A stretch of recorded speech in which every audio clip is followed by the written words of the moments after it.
Right, so if you can just let me know when you've got content, then I'll start.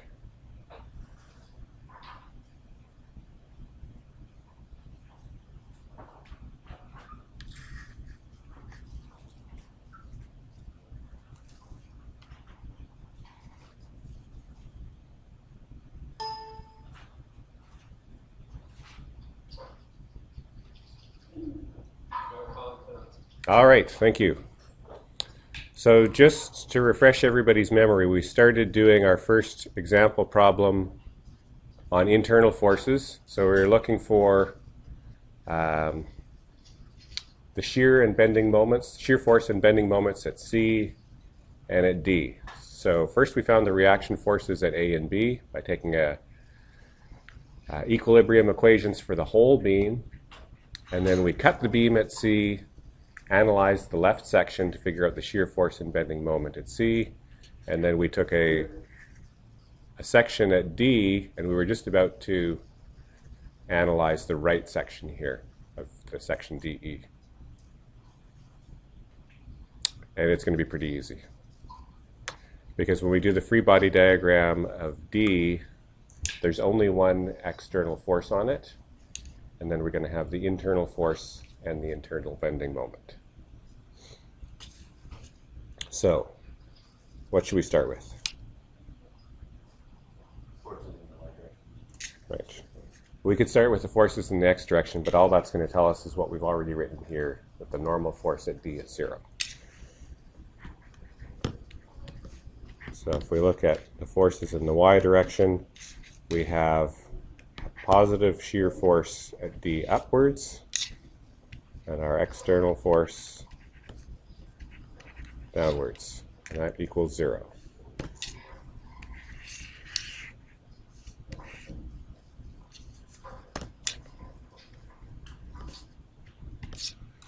Okay, so shear force is positive 300 pounds.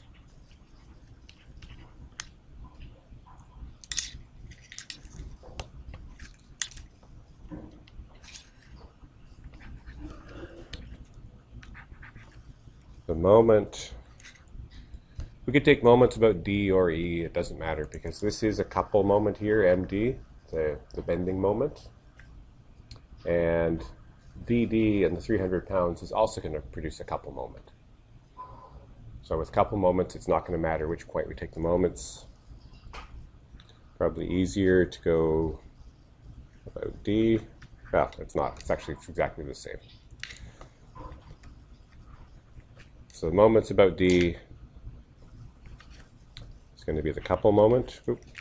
Is the couple moment going to be positive or negative?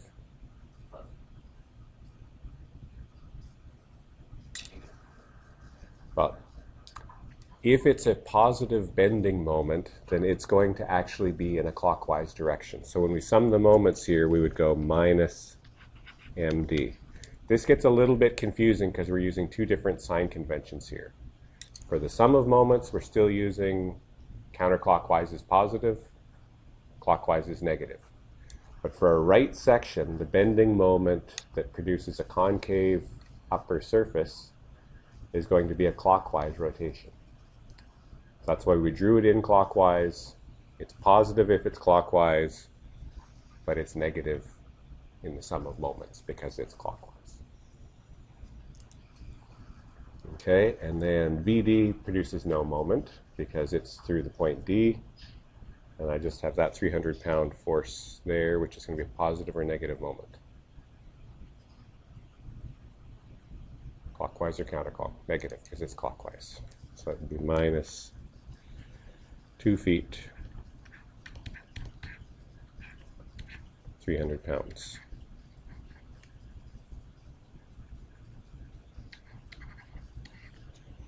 Okay, so we can see then that the couple moment, the bending moment at D is going to be negative 600 foot-pounds. So that means this is actually going to be bent concave on the top. And that makes sense, because if you have a cantilevered section of beam here, it's not going to be curving upward.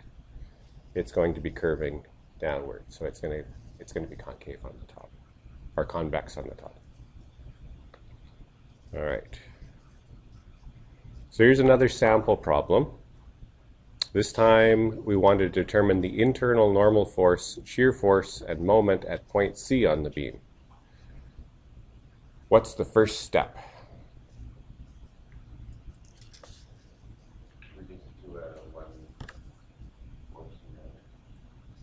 Okay, so that could be step 1A. But overall, the first step is to do free body diagram and analysis of the whole beam.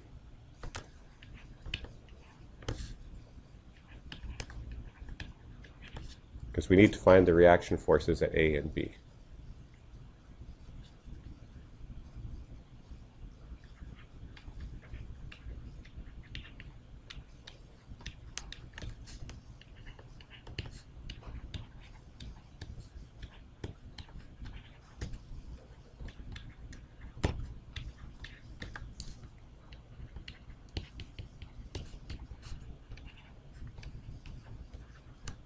Okay, so what are the reactions at A and B going to look like?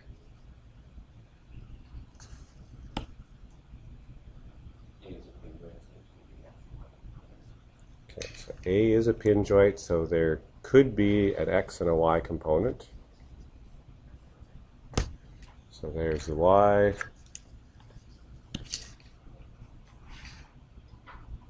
There's the X. I've drawn the X in dashed because I think by method of staring we can all agree that the X component is going to be 0 because there's no horizontal loading.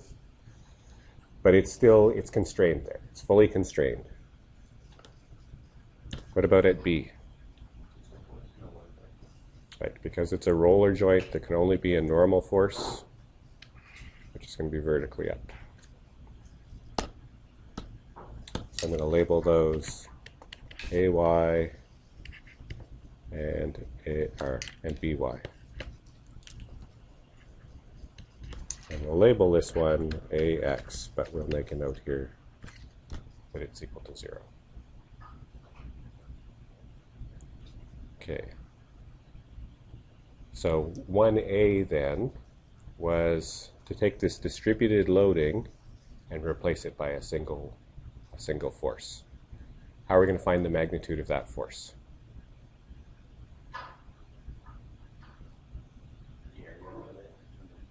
Right. We could use calculus, but I'm pretty sure we don't have to use calculus to figure out the area under the triangle.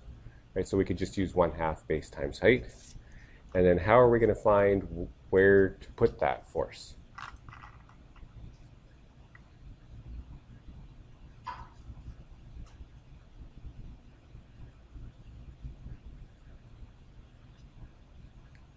Again, we could use calculus to figure out where the centroid of that area is, but because it's a triangle, we should know how to find that centroid, and if we don't know how to find it, we would use the tables in the back cover of the book to look up how to find the centroid. So that's going to be a lot faster than using calculus. You should know how to use calculus because if it's not a regular shape that's in the back of the book, then that's your only option. We're going to take this distributed loading and we're going to replace it by this single force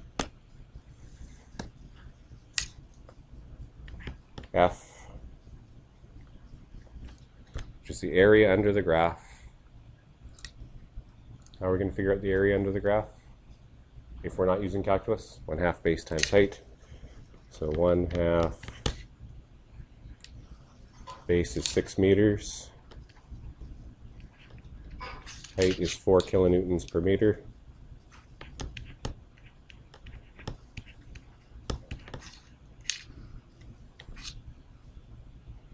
That looks like 12 kilonewtons.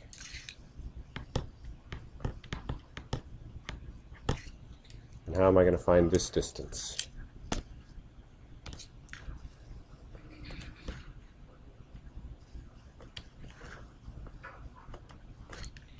Where is the centroid of a triangle?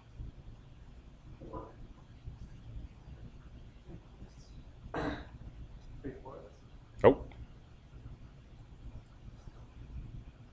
that's a x parabolic.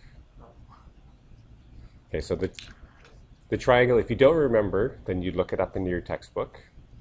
But it's 1/3 of the way from any of the sides. So we're only concerned with where it is horizontally, so it's 1/3 of the distance from this side. So where am I going to write that?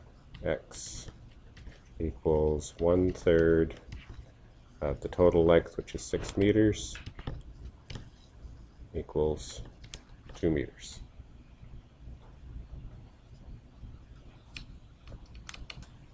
All right. Now what?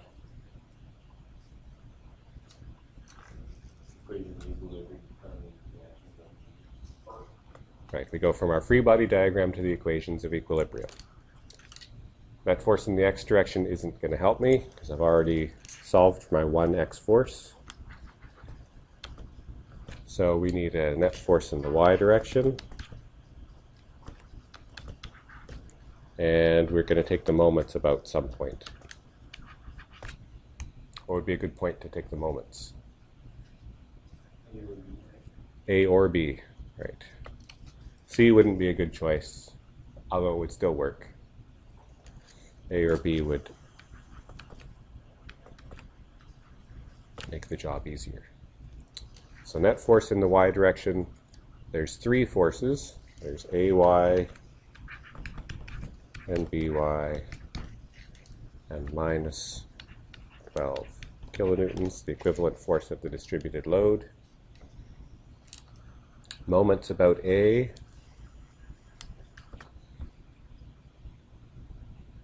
AY is not going to produce a moment about A, but BY will.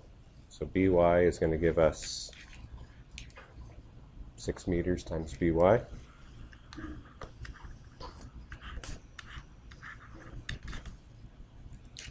And then the 12 kilonewton force is going to produce a negative moment.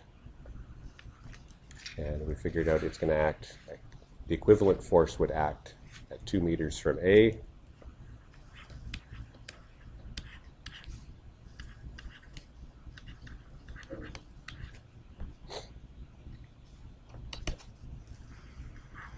Okay, so from that equation, we should be able to solve for BY.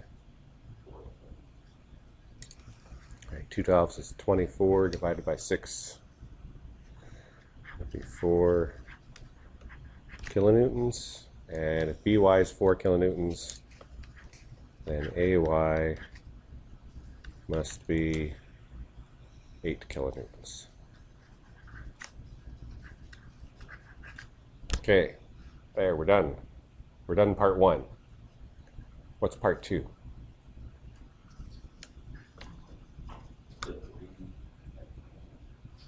Right. If I want to find the internal forces at C, then I need to cut the beam at C and then analyze one section. Which section do you think is going to be easier? I would choose the right section too. Like, it's not that there's more forces on the left section than the right section, but we're going to be looking at the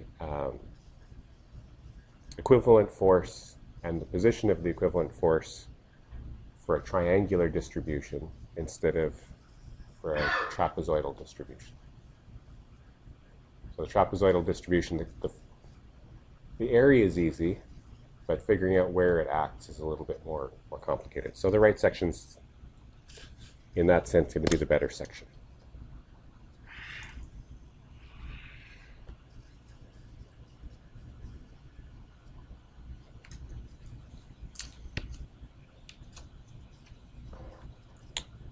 All right, so we'll make a note here.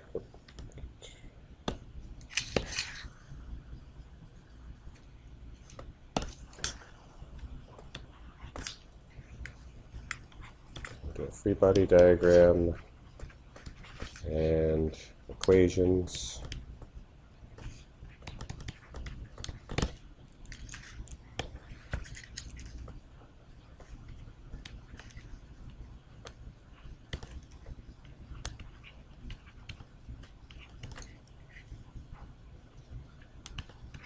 Of equilibrium for right section. Okay.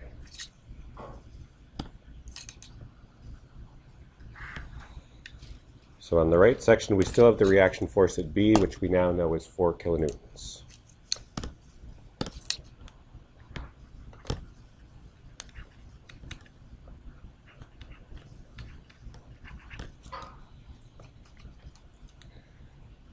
What are we going to do next?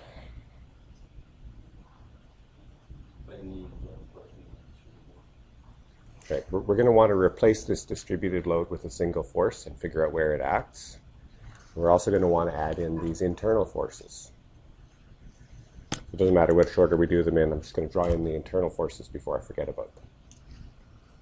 So which direction should I draw the shear force in at C? Okay, why up?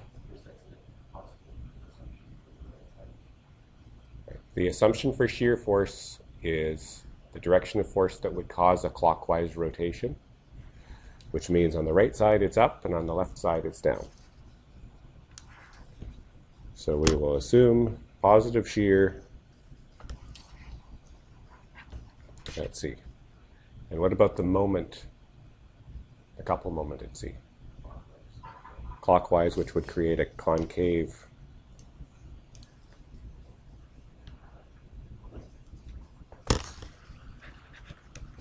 upper surface. All right.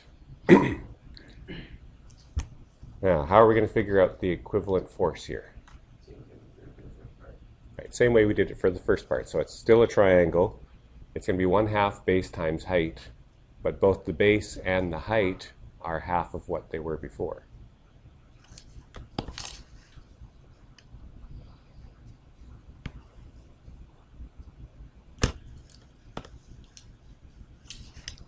So we would write force equals 1/2, base is 3 meters, height is 2 kilonewtons per meter, equals 3 kilonewtons. Pardon? How do we know the height? How do we know the height here? So it's a similar triangle. It's half the size of half the height and half the base of the other one, but it's the same size, the same proportions. So if it's half this distance, then it's going to be half of this distance as well.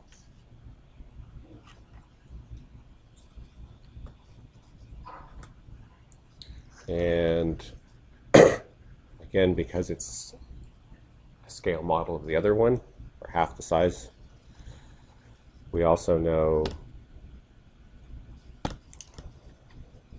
this distance. How far does the force act from C? Right.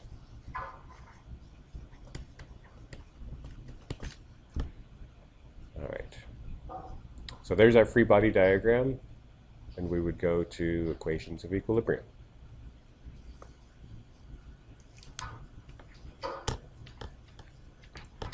That force in the y direction equals 0. What have we got?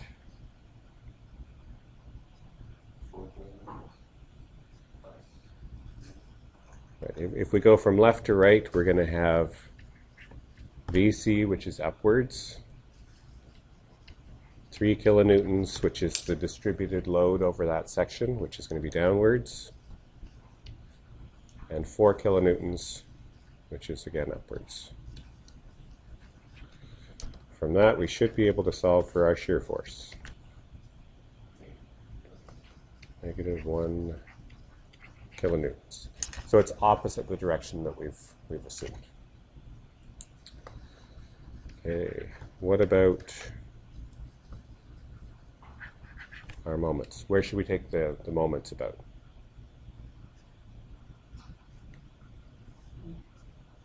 I could do C, I could do B, I could do here, I could do anywhere. Probably C is going to be the easiest. Well, C or B would be equally easy.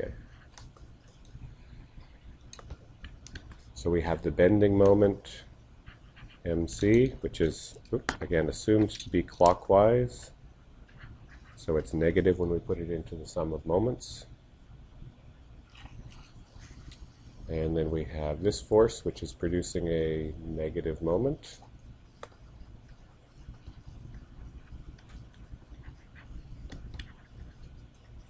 And then I have this force, which is producing a positive or a counterclockwise bending moment. What's this, the moment produced by this?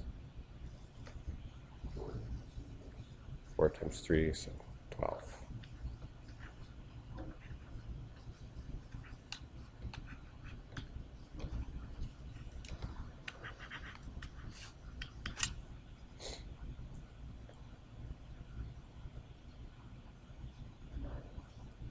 So it's positive 9.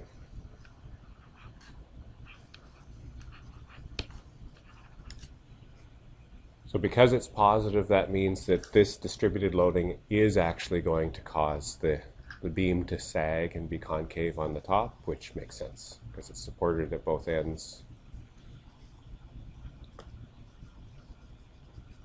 All right, so this is going to sag down slightly, hopefully slightly.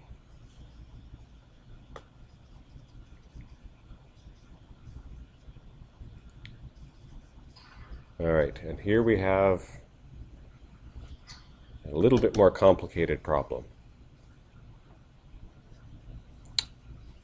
Determine the x, y, and z components of internal loading in the rod at point E. So point E is right here, and there's an external force on this rod at the corner here, 7I hat minus 12J hat minus 5K hat kilonewtons. There's also a moment, a bending moment about the z-axis here. Sorry, not a bending moment, a couple moment about the z-axis. 3 kilonewton meters. And the way that it's shown, is that going to be positive or negative? Negative. Because if we use the right-hand rule, if we point our thumb along the z-axis, our fingers would curl in the opposite direction, so we have to actually take our thumb and point it down along the negative z-axis for our fingers to curl in the direction of the moment. So that's actually going to be negative 3 kilonewton meters K hat as a vector.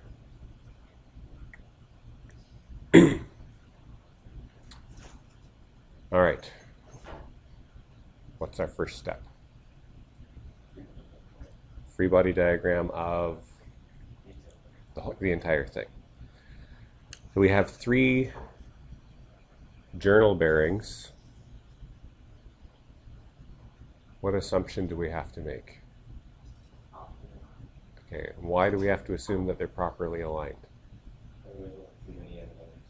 Right. If we don't assume they're properly aligned, then each journal bearing would have the 2 force components of reaction and would also have 2 moment components of reaction.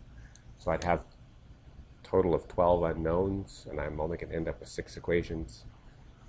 So we have to assume that they're properly aligned, which means they're only going to have force components of reaction. At A, what are those components of reaction going to be?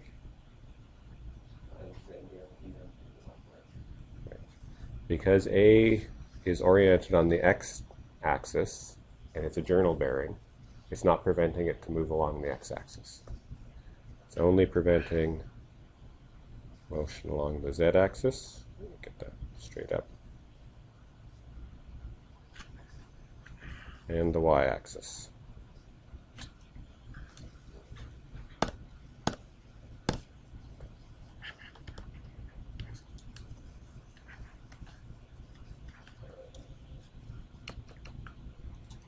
What about at B?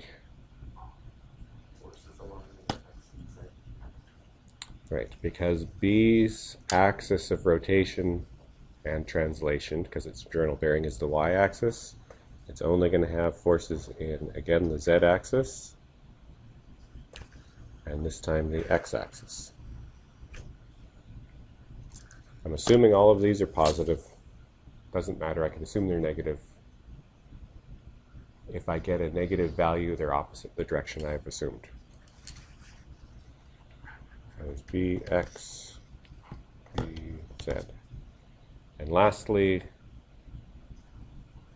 At C, you can see the axis of rotation is the z-axis. So that means that we're going to be preventing motion along the x-axis. Try and draw that parallel to the x-axis and the y-axis.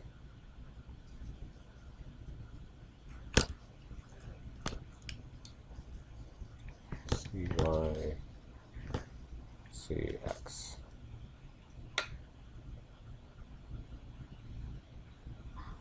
All right, so that's our free body diagram of the assembly.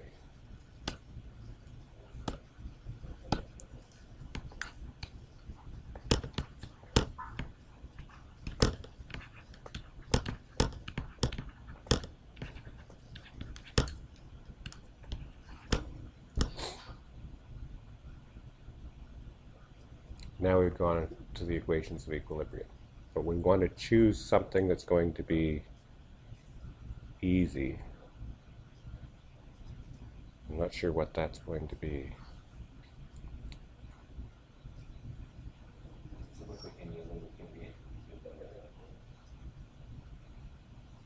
I'm looking for something that's only going to have one unknown.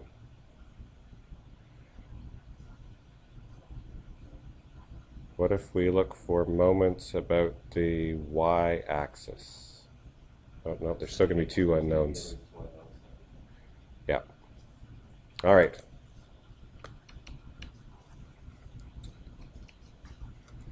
So if there's at least two unknowns in everything, let's just write them down and then we'll look for something easy first. So if we look for the forces, oops. That force is in the x direction. I'm going to have Vx and Cx, both assumed to be positive. And then I have the component of my external force F, which is 7 kilonewtons. That's also assumed to be positive. So something's wrong.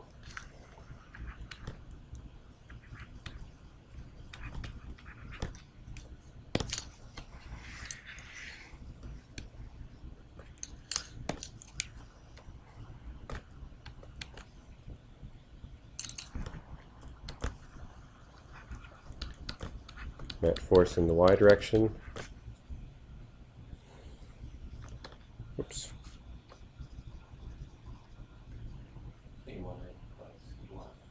AY and CY and the component of F, which is going to be minus 12 kilonewtons.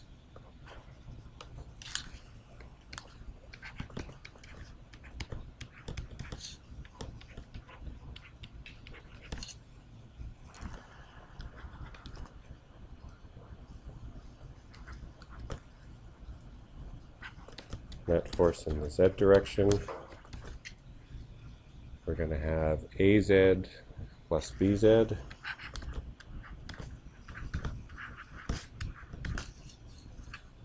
And then we had minus 5 kilonewtons.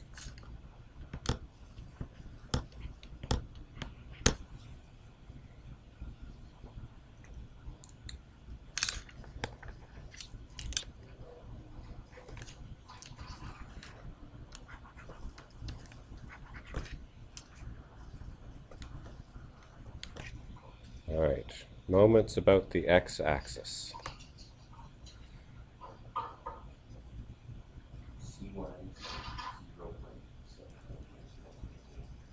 Right, so Cx isn't going to produce a force about the x-axis, but Cy is. And it's going to be 0.75 times Cy. Using our right-hand rule, we would see if we put our fingers in the direction of the z-axis, the 0.75 meters, bend them in the direction of Cy, the direction of the y-axis, our thumb's going to point in the negative x direction. So that would be a negative moment of 0.75 Cy.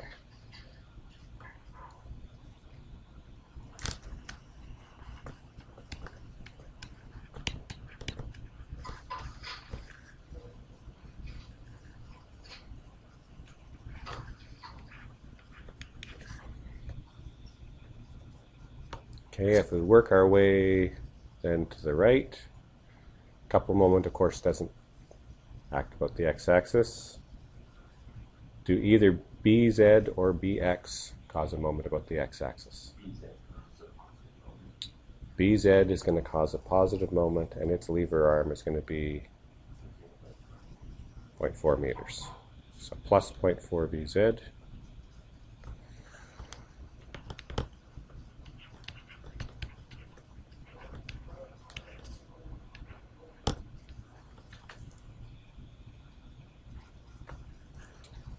Okay, does this external force create a bending moment?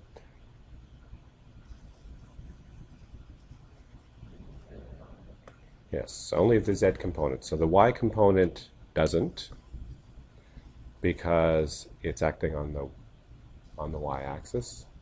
So it's perpendicular distance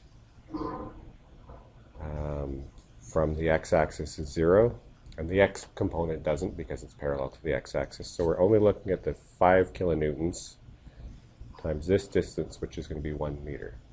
It's going to be a positive or a negative moment. That's going to be a negative moment because it's down, which is going to fingers in the direction of the y-axis, bent fingers in the direction of the negative z-axis, thumb points in the negative x-axis. So minus 5 kilonewton meters.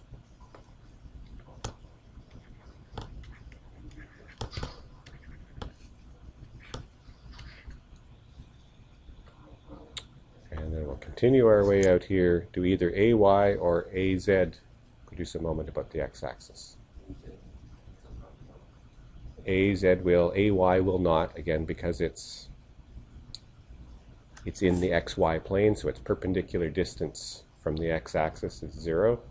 But AZ is 1 meter away, so plus 1 meter times AZ.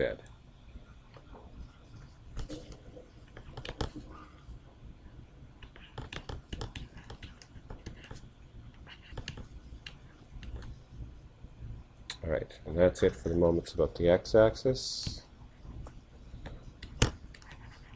Moments about the y-axis.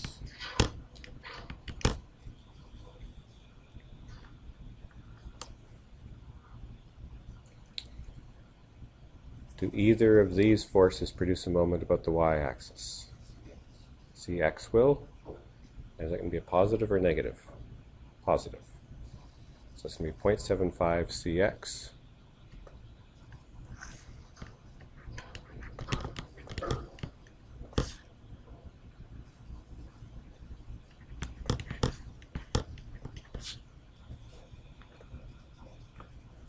All right, and then we get to B. Do either of these produce a moment about the x-axis? Or sorry, the y-axis? No, because they're both on the y-axis. Does this produce a moment about the y-axis? No, because it's on the y-axis. Do either of these produce a moment about the y-axis?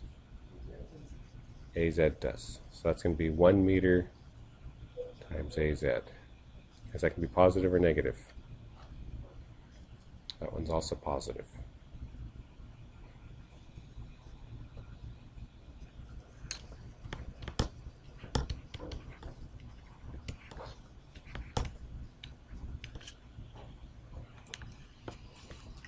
Okay, and then our last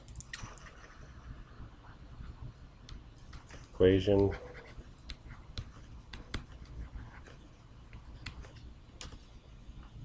Moments about the z-axis. Are either of these going to produce a moment about the z-axis? No. This couple moment is, though, so that's going to be minus 3 kilonewton meters.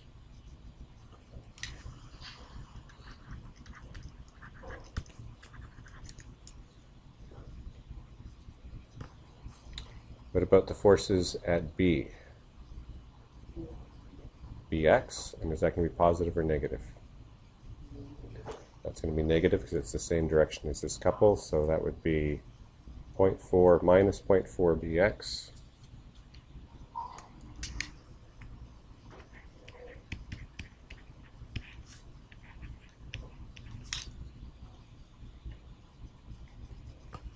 To any of the components of F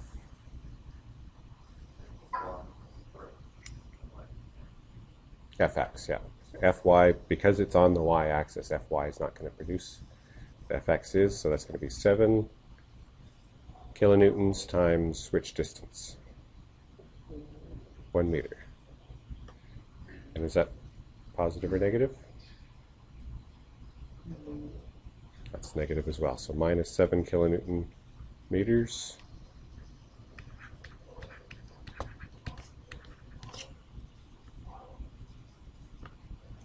And then finally we get to A, and do either AY or AZ produce a moment about the z-axis. AY is also a negative moment, and its lever arm is also, it's a different 1 meter, but it's 1 meter.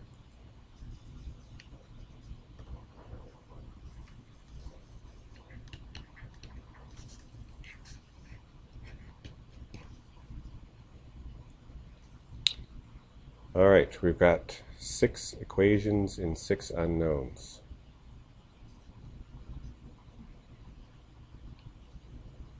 All of the equations have at least 2, so we could go through a series of substitutions, or we could lay them out in the matrix and go through the row operations. It doesn't really matter. I don't see any obvious substitutions here, so I think it's probably going to be easiest to lay it out in the matrix. The matrix is going to have a lot of zeros in it, so it's not actually that bad. So I'm going to write the matrix under here, and then I'm going to copy it onto the next page.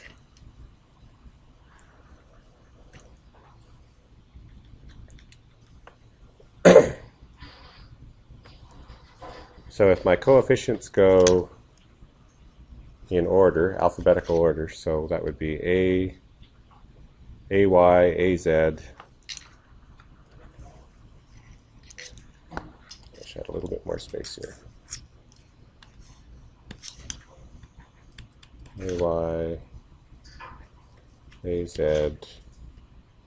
BX, BZ, CX, CY.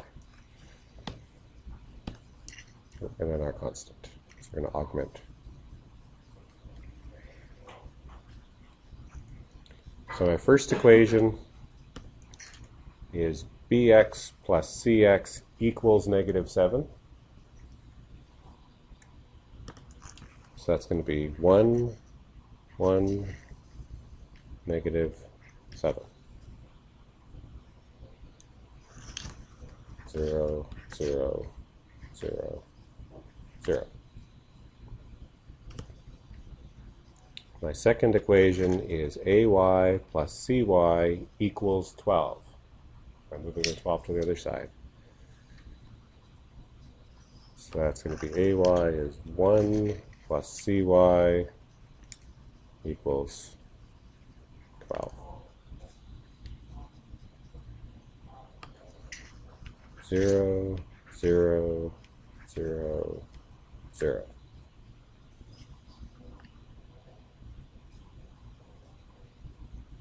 The next one is AZ plus BZ equals 5. So AZ plus BZ equals 5. 0, 0, 0. Give myself a little bit more space here.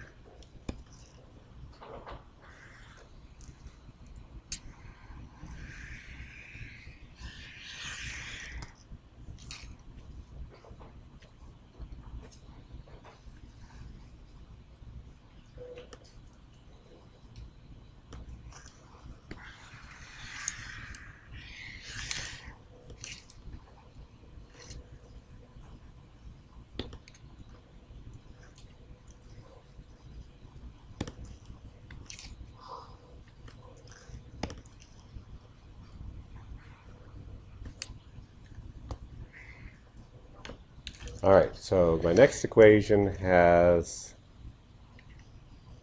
AZ, BZ, and CY in it. So alphabetically, AZ is my first one, and that's going to be a 1. BZ is 0.4.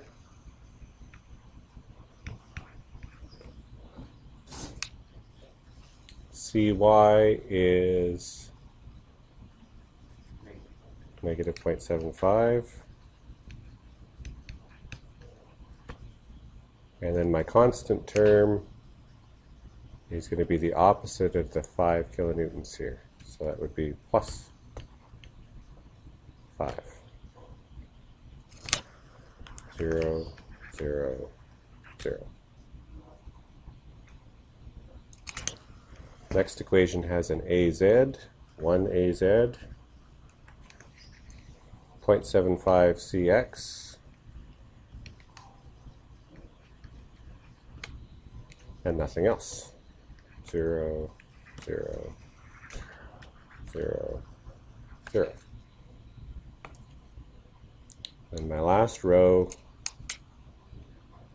has an AY, so that's a minus 1 AY,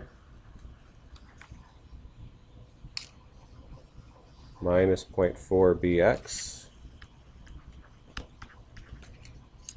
and then I'm going to have plus 10 kilonewton meters to put as my constant. 0, 0, 0, 0. There's my matrix.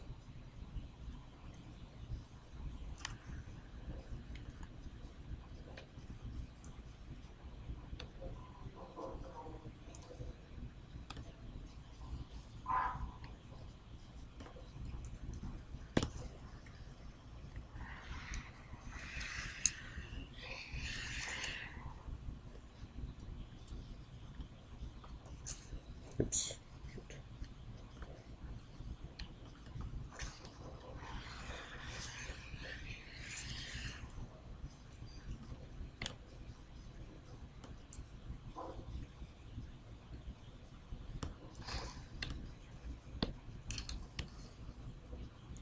All right, what do you want to do first?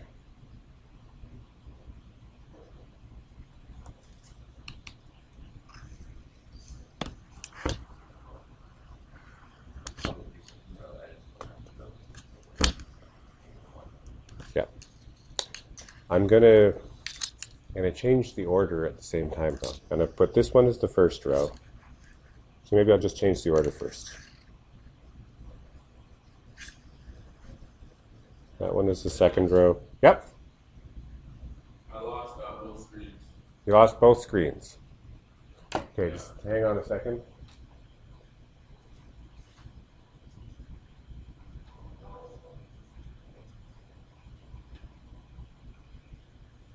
Oh, now we've lost him. Can you guys still see us and hear us in College of the Rockies? Yes. Yep. And can you see me in Campbell River again? Yep.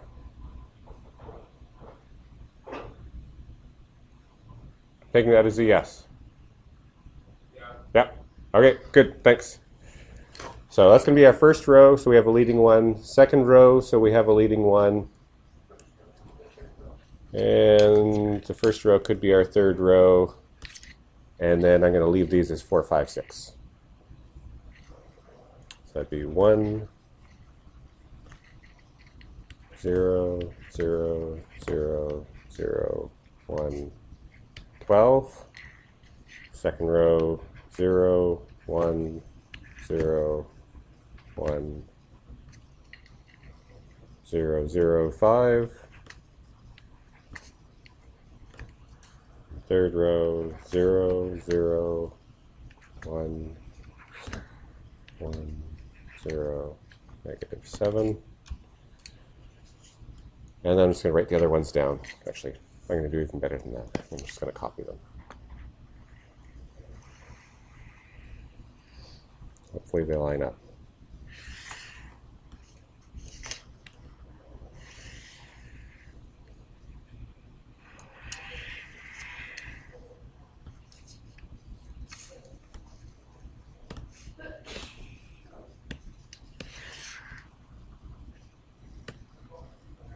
Not bad.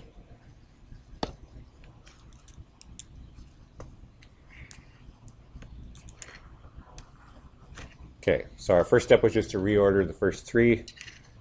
Now we got a nice structure here at the top. Now I want to get rid of these entries down below. So we're going to add the first row to the last row.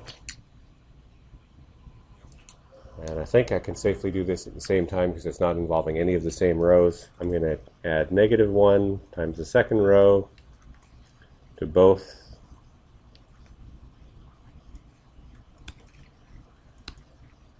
the fourth row and the fifth row.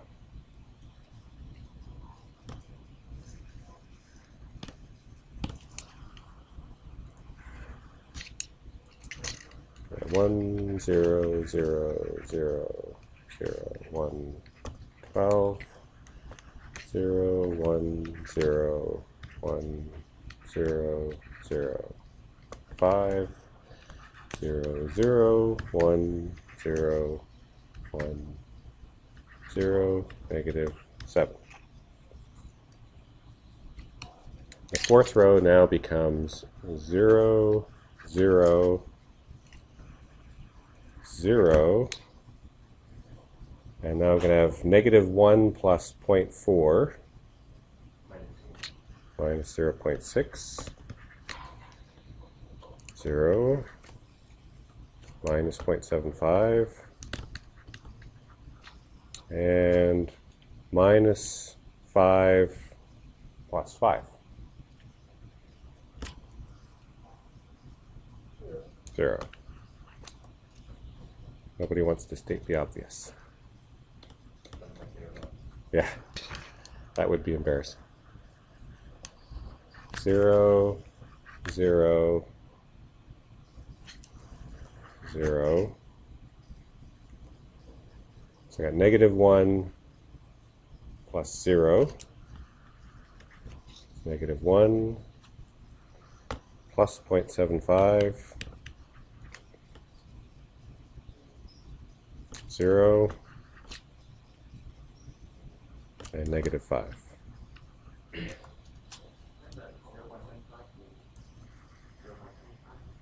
Nope, because it's 0 plus 0.75. Nope, we're just using the second row and the first row so far. So now we got up to the first row. That's going to make that a 0, 0, -0.4,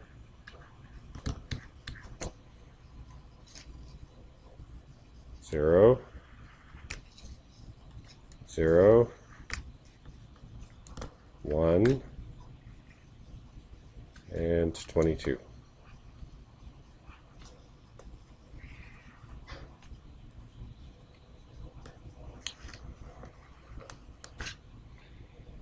All right, next step.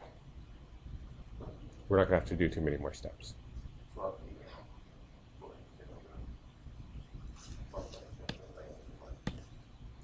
Okay, so I would like to get zeros below this third leading one first. So to do that, we would go 0.4 times the third row, add to the sixth row.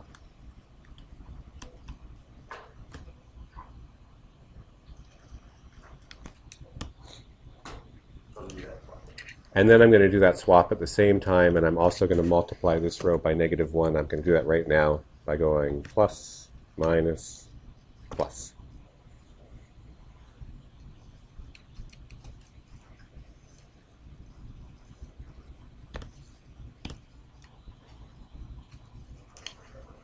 So our top three rows are going to stay the same.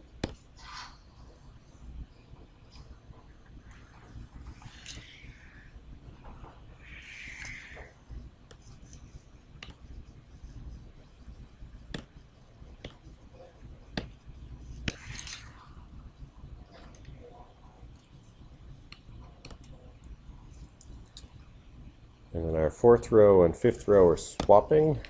So that's going to be 0, 0, 0, 1, -0.75, 0, plus 5, and 0, 0, 0, -0.6, 0, -0.75, 0. And our last row has 0.4 times the third row added to it. That's going to make it 3 zeros.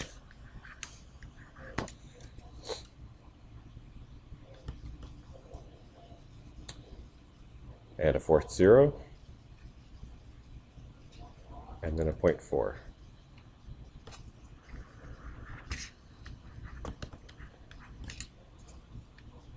And then a 1.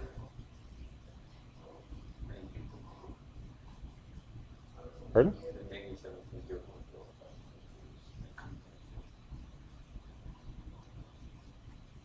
Negative 7 times 0.4 is 2.8. Oh, 20.2. Okay. Is the answer here. 19.8. Yeah. Sorry.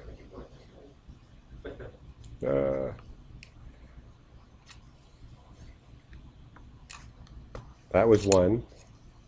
And this one is 19.2.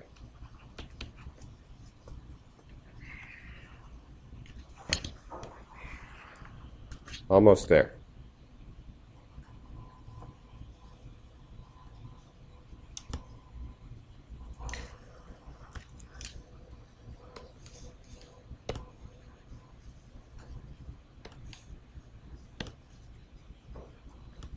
It's our next step.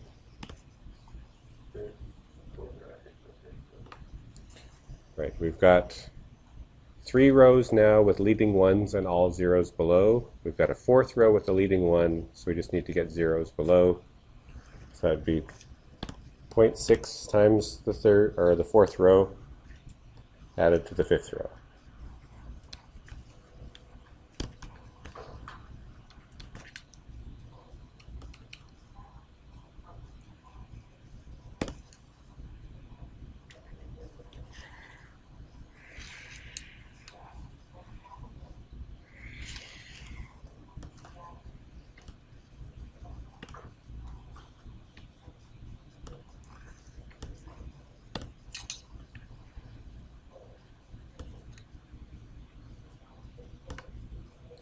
Alright, so the top 4 rows are all the same. The 5th row becomes 4 zeros.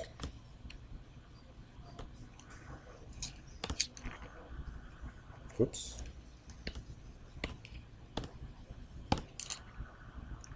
One, two, three, 4 zeros. And then it's going to be 0.6 times negative 0.75, negative 0.45,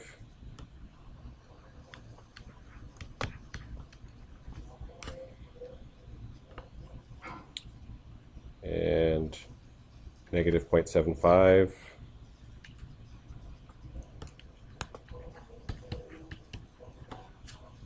and 0.6 times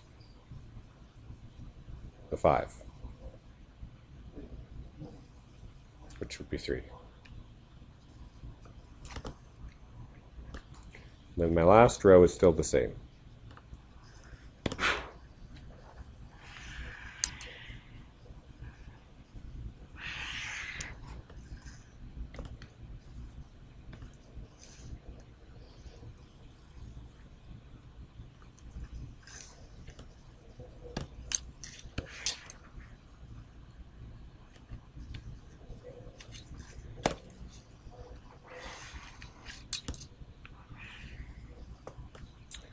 And now at the bottom we've got 2 equations and 2 unknowns.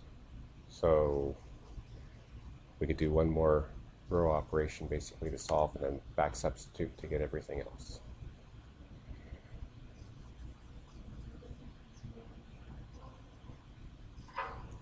What one row operation can I do to get?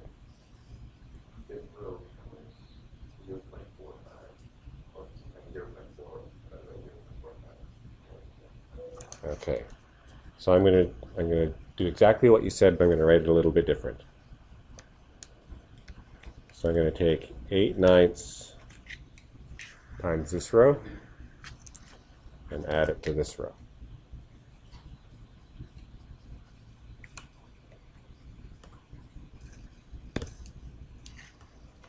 top 5 rows are all going to be unchanged.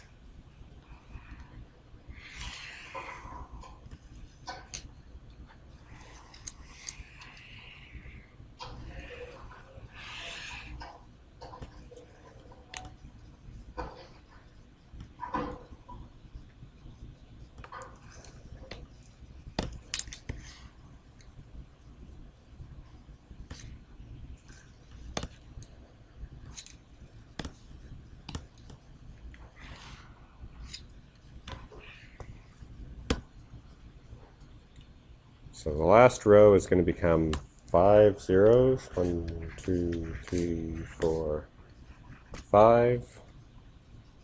And we're going to take 8/9 times negative 0.75 and add it to 1.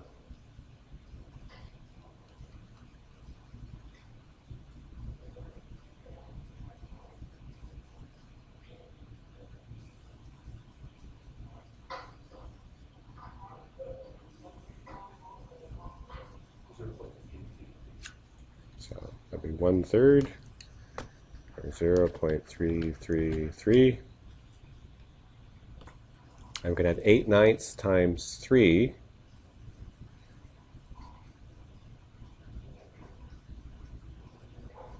and then added to 19.2.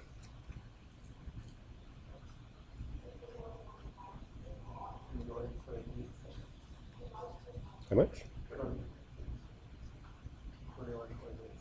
21.87.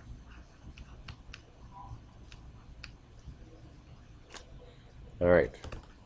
From there, we can calculate what CZ was.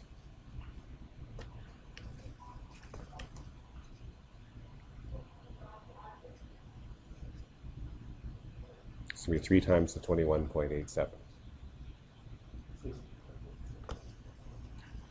65.6 kilonewtons. So we guessed right on the direction for CZ. What about C?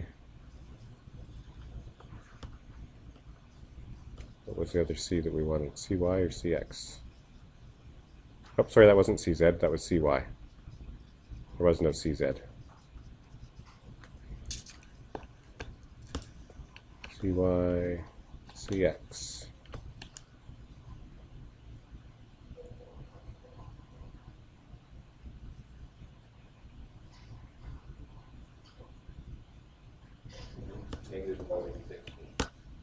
Negative 116 kilonewtons. Anybody else get that? I see a nodding head. Okay. The next one is BZ. So BZ we solve with our value for CX.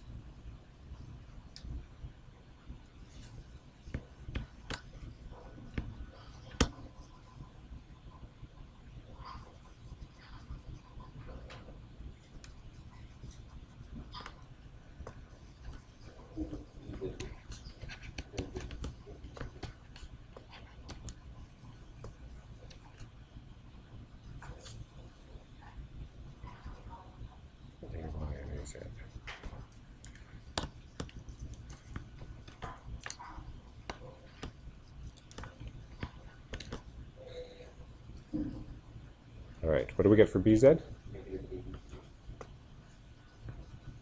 Yep, okay, negative 82.0 kilonewtons, positive 75, AZ we're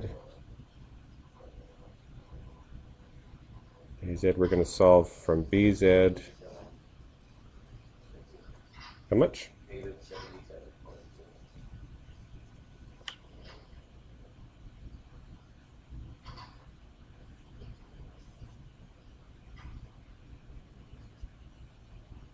I don't think so.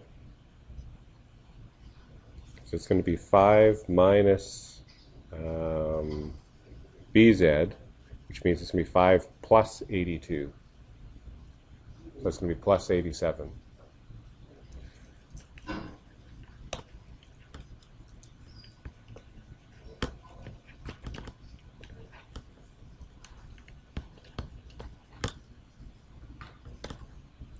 and AY.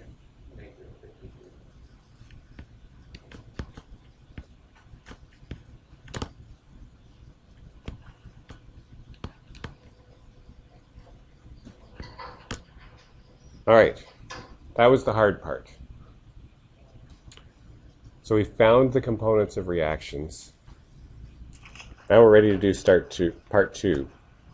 And part two is to find the internal forces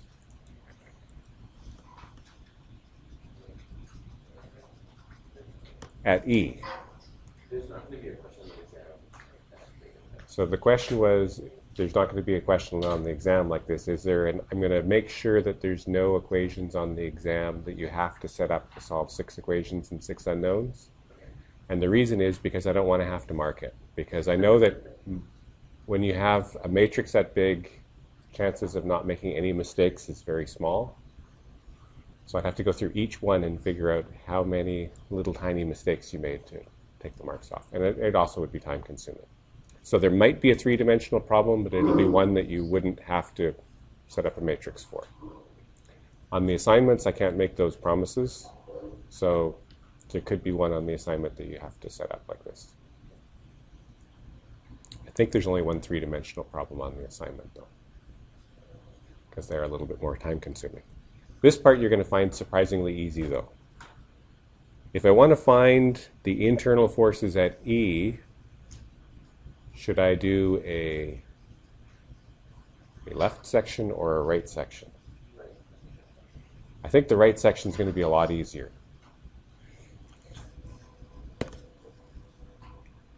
Ridiculously easy even. So if we do a right section at E,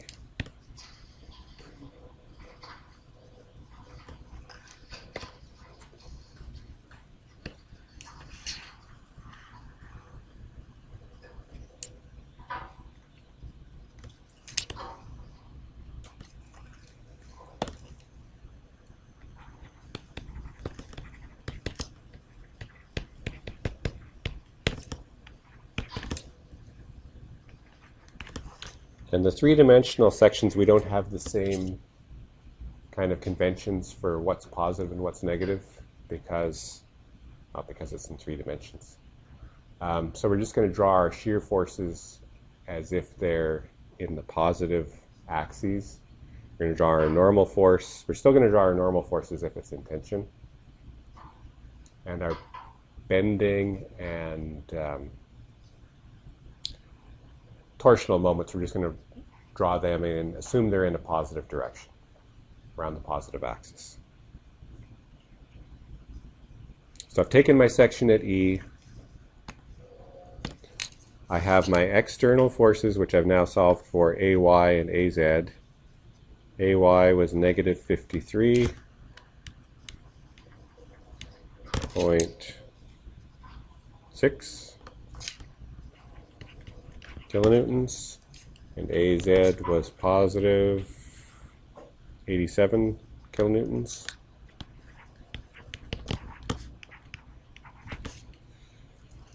All right, what kind of internal forces are we going to have at E?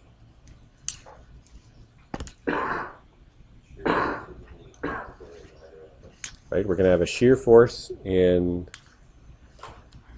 the Z and Y direction. So I'm just going to call that VEZ, VEY.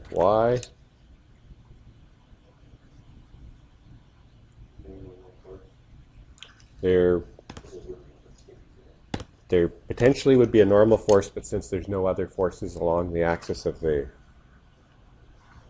pipe, and we know that that normal force is going to be 0.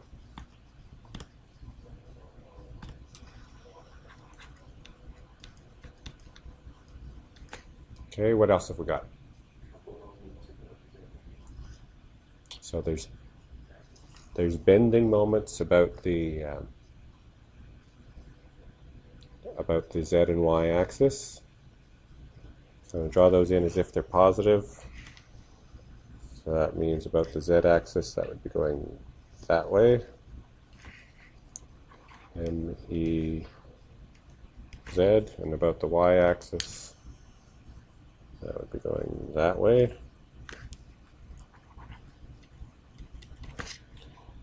One more.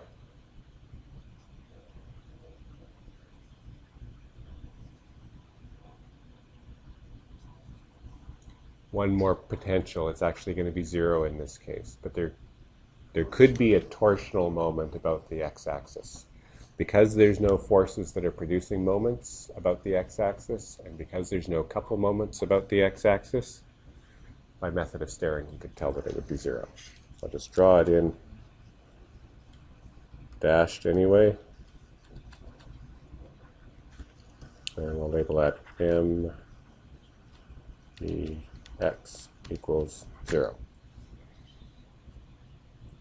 So we've simplified it already by method of staring, figuring out that 2 of our 6 unknowns are 0. The other 4 unknowns we're going to have to come up with equations for. Fortunately, they're going to be pretty simple equations. So if we start with the forces in the y-axis,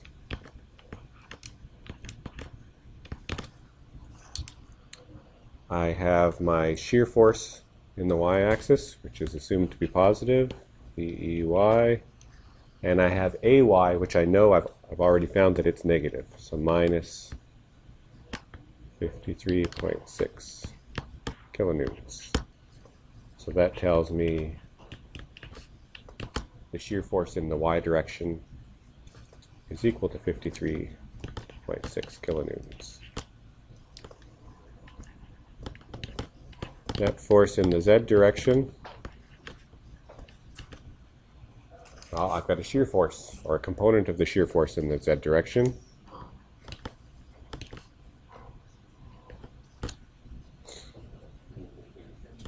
Oops, and I also have plus 87 kilonewtons.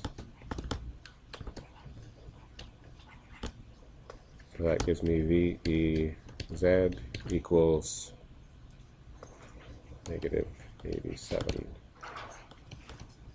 kilonewtons. Yep. With the equations that we just solved, I just plugged in the table and all the answers except for one result. Okay, which one? Row 3, I got 1 instead. Okay, I'm just going to leave it because it doesn't actually affect the answer then. Okay. If it was row 1 or 2, then we'd have to go back and check. So row 3 is suspect, if anybody wants to check.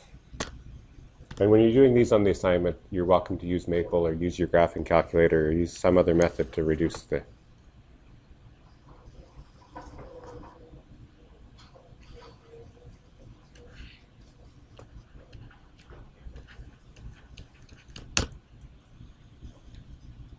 Okay. So these 2 shear forces, we've calculated 2 different values. Is there actually 2 different shear forces?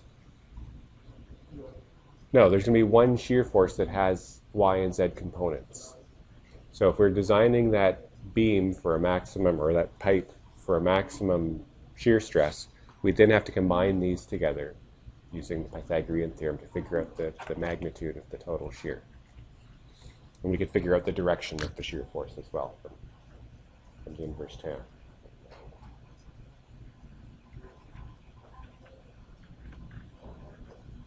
Okay, so we've got 2 components to figure out still. They're going to be easy as well. Oops.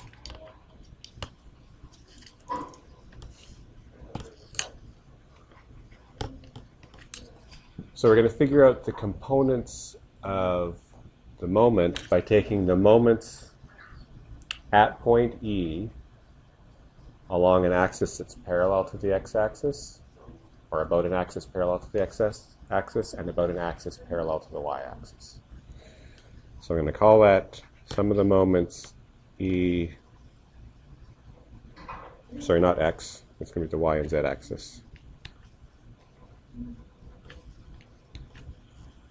And the first thing I'm going to add is this couple moment, which is our bending moment.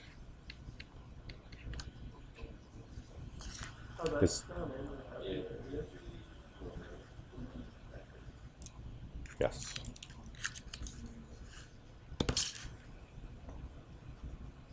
Oops. Oh no.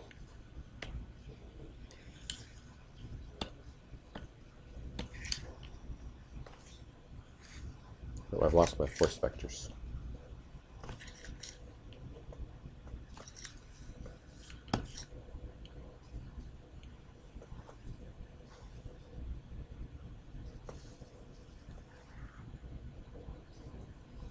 Oh, I've made a bit of a mess here.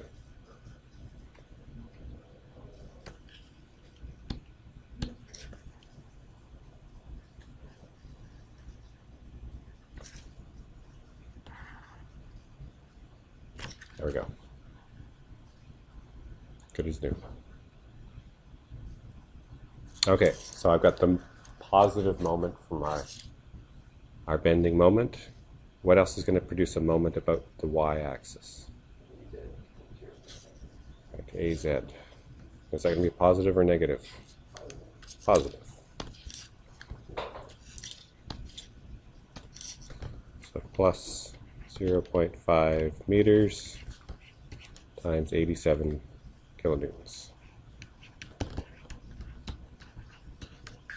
So that tells us MEY equals negative 43.5. I knew what you meant to say.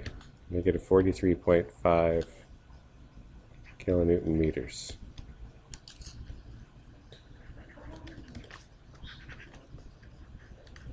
Same thing about the z-axis.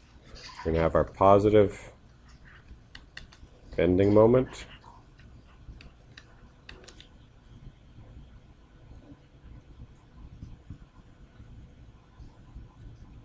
And then this is going to be a negative moment caused, oh no, it's going to be positive as well because it's actually going the other way. So plus 0.5 meters times 53.6 kilonewtons. Oops.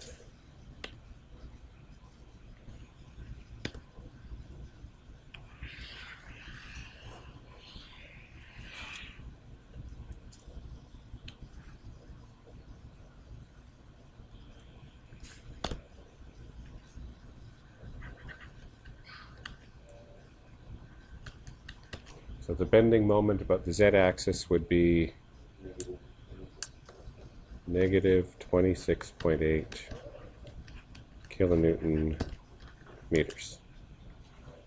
So again, those bending moments, we've calculated them separately, but they're two components of the same thing. It's just the axis of bending is going to be not just along the z-axis or the y-axis. It's going to be on an axis that would be combination of those two, so components. So if we were actually designing the beam, we'd want to, or the pipe, we'd want to combine those to find the overall bending moment, combine those to find the overall shear force.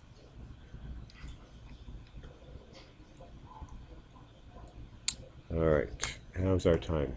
9:48. Okay. I'm not going to start this section. I'm just going to give you like a 2-minute introduction to it. Oh, there we go.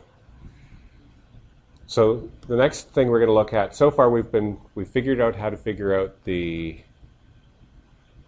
shear and moment and normal forces at a given point along a beam, but we still haven't figured out how to determine if we're figuring out the maximum shear, bending, or normal force. So to figure out where those occur on the beam, what we want to have is shear, bending, and normal forces as a function of the position. Then we can figure out where the maximum and minimum values are and make sure that those are within whatever constraints of our design are. So we're going to do that by drawing shear and moment diagrams. Shear and moment diagrams are just graphs of the functions, and they'll clearly show. Oops. See if there's an example. Nope, I don't have an example. We're going to produce our example. So usually we would draw the shear and moment diagram right below the beam so that the points on the beam where the point loads are located and where the supports are located are clearly aligned with specific points on the graphs, because those are going to be our points of discontinuity. That's where our shears are going to go from positive to negative at point load or a support. And if we've got a couple moments, that's going to be a discontinuity on the bending moment graph. That's what it means here. Graphs will be discontinuous wherever loading changes. So you would need to calculate each segment separately and then draw the graphs together. All right, so we'll start that on Thursday. We're actually still a little bit ahead of schedule, so it's good.